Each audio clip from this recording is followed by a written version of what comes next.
I do remember one of the first times we came. We came and we sat all the way in the back because I didn't want to be noticed. And what's going on? And I said, I don't want that guy to come to my house ever again. And I repented of my sin that night when I understood that my sin sent Christ to the cross to pay for that sin. And I put my faith in what he had done on the cross for me.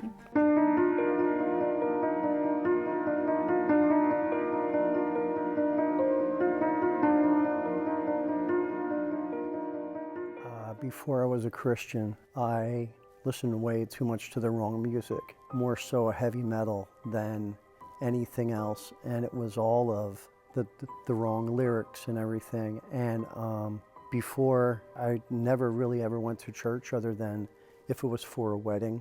I really didn't even have an idea as to why people even got married in a church. I was never really taught anything like that.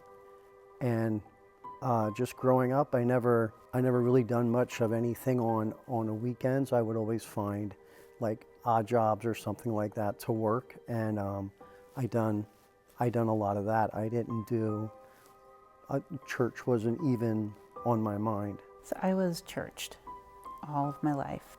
We didn't miss church. You know, I was baptized as a baby. I was confirmed. I was active in the youth group. We were very active in church. When I met Ken, we went, but it was sort of hit or miss at that time. But as time went on, we went more often. Yeah, we would go more often. Going to church meant that you were doing the right thing. And the Bible I tried to read it, I didn't understand it. When I would ask questions from, the pastors, a lot of times the answers were vague. And I distinctly remember when I was 15 years old, my siblings had been having babies by then because they were older than me. And I remember that my grandmother said the babies had to be baptized. They had to be baptized to go to heaven. And there was a big question mark in my mind. If God is a loving God, why would he send a baby to hell when they hadn't even committed a sin? I didn't understand the concept of sin, for one, but what I was taught and then what I was taught, the two things didn't come together. It created confusion for me. Was never before much of a reader, so I didn't even open it up.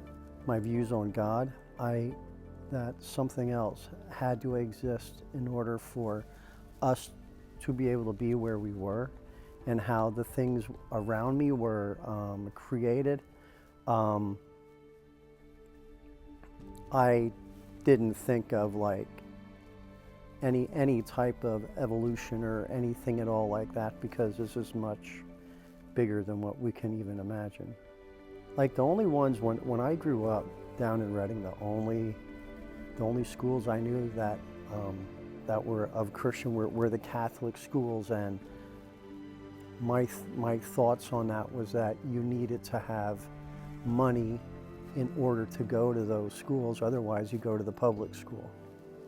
That was my take pretty much on that. When I was in my late 20s, a supervisor at work approached me one day. I was having just a bad day, and he asked me what was wrong, and I said I was missing my dad. My dad had died a couple of years before, and he asked me if my dad was saved, and I hadn't really heard that term. I had heard it vaguely, but no one ever directly asked me. And I said, well, yeah, my dad was a really good man. We went to church. He went to church. And he said, but was he saved? If you don't know that he was saved, he's probably in hell. And I didn't want to talk to him about anything at that point. I just didn't want to talk to him. So a little while later, one of the ladies that I drove with, I asked her what that meant. And she talked with me, and she told me that I needed to say a prayer and repent of my sin and put my faith in Christ. And so I prayed, I did a few Bible studies, and I thought I was good. And then by the time I was 48, there were a lot of significant things happening in my life, and I started to question where God was. I had also been through a lot of counseling in my life, and I just wanted somebody to tell me from the Bible, where is God? And I met with a counselor, and that sort of set me on this path. She allowed me to tell her all the problems in my life, and I was blaming everybody else for the problems in my life because I was a good person and I was a victim. She didn't allow me to stay in that vein of thought. She asked me what my part in it was, in all of my problems. And then she told me that Jeremiah 17:9 says that my heart is deceitful and desperately wicked. And when I left her office, I was angry. I didn't want to go back. I went home and talked to my husband, and he said that it didn't matter to him if I would get some medication or if I would go into counseling, but I should do something. I needed to do something. And I knew in my heart I needed to go back. So I went back. And I continued in the counseling for about 6 weeks. And then I joined a small group Bible study at the Lutheran church. It was just a group of people who got together and they would do an organized study. And the study was on the prodigal son. And growing up in church, I had heard that story many times. And I always thought the father was foolish for taking the son back. But it was during that study that I started to really apply what I was reading and think about what I was reading. And I understood that I am that son that was in the pig pen. And that father who welcomed the son home was God. And there is a verse in the Bible in Psalm 46:10 that says, "Be still and know that I am God." And I was meditating on that verse, just thinking about what that meant one night. And as I started to consider that I was very small in relation to the room that I was in, and then my thought went to a tree, an oak tree outside of our room, and I considered how tall that tree was and how small I was, and God had created that. He had created the heavens beyond that oak tree. And yet his concern was with me. And I came to understand that what he was showing me is that I am a sinner, and my sin, while yes, is against other people, it is primarily, first and foremost, against him. And I am a sinner. My sin is against him. I was shapen in iniquity, Psalm 51 says. And I repented of my sin that night when I understood that my sin sent Christ to the cross to pay for that sin. And I put my faith in what he had done on the cross for me. So in the days that followed, I wanted to be in my Bible. I wanted to read, but again, I really didn't know how to read my Bible. But every day I would wake up early and I would read from a devotional that would give me a verse. And then I would pray to God, and I was seeking him and what he wanted me to do. And one of the things that God brought to my attention was my relationship with my husband. That was one of the first things. And it was to be content with my husband. I thought I wanted him to be somebody different than what he was. And I thought if he could just be different, I would be happy. But that was always changing, who I wanted him to be. And he didn't measure up. And that was the thing that started to change, was to be content with this man. I don't think at that time I would have used the word content. The way that I thought about it was, this is what you gave me, and this is what I can have. So that was my thought. And just seeking for where he wanted me to be. Knowing already at that point, I didn't know how I was going to get rebaptized in a Lutheran church. Questions filled my mind and I didn't have answers, but I also did not know where to go. Not long after I got saved, it became apparent I couldn't stay at the job that I was at. Just a lot of things that were changing, and my job was changing. And so I had actually talked to my husband about that. And this was a first for me. Usually I would just go full steam ahead with my ideas. I asked him, and he said, you need to look for something else. and I started to look for other jobs. I got 3 job offers. I went to him for advice, what he wanted me to do, which again, I knew from hearing Bible speakers before that I should submit to my husband, but it looked like I did, but I didn't. This time I was seeking his advice, and I took his advice when he recommended that I go to Lehigh Valley Hospital for employment. But I wasn't happy with the job God had given me, and I started taking classes at Muhlenberg College. And when I started doing that, I didn't have time for that small group Bible study.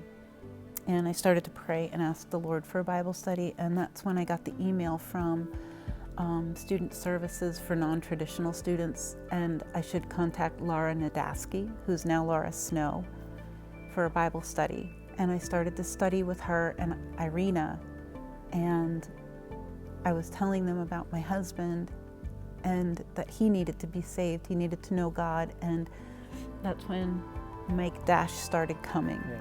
And we started to study then with Mike and Irina. So it was that God got me to the hospital and then connected us to them, and then that's when he started to study. Because after I got saved, I told him he needed to be saved, and he told me he was fine. I said I was all right. I have no idea what all right is, but I said I was all right, you know. Barb would go to Bible studies, and they would only be for like maybe 6 weeks at a time. When she went to Muhlenberg, she would come home and she would tell me of this, an email that came up on her screen, you know, for a Bible study. She had said what I thought about it, and it's like, well, you wanted to get back into doing a Bible study again, this might be your opportunity. And she hesitated the first time, but the second time it came across is when she said, yeah, she'd be interested. When she had done that, she would come home, like the first 1 or 2 times of this Bible study, she would come home. She would seem different. She seemed like she was fired up, I guess, if you will, for how she felt about this studying. And she's like, wow, I'm not the only one that thinks the same way. I'm not the only one that's crazy. She says there's other people that think the same way that I do. And that started getting me a little bit fired up, if you know, in that same way. And I never went to a Bible study before. Going to church was not my thing to do. I'd be lucky if I'd go once, maybe every 3rd week or something like that. And it actually took our little daughter coming up to me and asking me at one point, Daddy, why don't you go to church? Because her and Mommy went. And that kind of hit home to me, so I started frequently going more, but still not like I should. So then back to when she started studying with Irina and Laura, she said that Irina's husband was coming. Would I be interested? And for so long, I seemed like I was being kind of hassled or harassed about why I don't, you know, get myself into studying, whatever. And so finally I said, okay, I'll come, because me thinking of a Bible study, well, this is only going to go for a few weeks. It's not going to go for a long time. And from that moment on, when I had started going, we're still studying up to this. You know, there's not enough that we can learn. We're still studying now. Even by coming here, we're learning on a constant basis. But how that led to me to my salvation was, I remember a time when Mike brought a lesson on good and evil. I had always thought growing up that I was a good person because everyone around me would say, oh, he's such a good person, he does this or he's doing that for this person or that person. So I'm thinking, if I'm doing all these good things, well, then I must be a good person if I'm hearing it, you know. And Brother Mike coming to the house and bringing this and telling me that I wasn't a good person. I wasn't hearing what he was presenting to me out of the Bible. I was hearing what this man was coming to my house and telling me. That particular evening after he had left, Barb knew that my thoughts were really coming about me, and they weren't really wonderful ones at that time. And she's like, Ken, what are you thinking? What's going on? And I said, I don't want that guy to come to my house ever again. And from that point on is when I felt this within me that I did want to learn more about it. Because then after I thought about it, Mike was even telling me, Ken, I'm not even a good person. You know, was real with me. And with just being that way, I think that was a lot of what drew me to want to know more about God. And we were here on a Father's Day, and just that whole sermon, I was just sitting here wondering, you know, I really need to do something about this, because this is not, I didn't want to be in the place that I was with my thoughts, and I knew there was something better that I should be doing with my life. And so we went out to the car, and we just sat there, and we both knew that something was not right, and it just was not setting with me. And so I decided to come back in, and I spoke with Pastor Chris just a very little bit. He was getting ready to go out for dinner for Father's Day, and he's like, Ken, you can go in, you can go and speak to God in here. He said, but it's not the building that makes it right. He said, it's you coming to God, knowing Him and confessing to Him. And he said, that is what makes it right. He said, it's not, he said, this building has nothing to do, this is just where we meet. He said, so you go and you talk to God and you tell Him what is on your heart. And I did, and from that point on, I felt a peace about me. I knew that there were a lot of things that still need correction, and even still up to this very day, there's sometimes something might come up that might be new, and just needs, I need God to help correct and guide me. From that point on then, started attending church more regularly.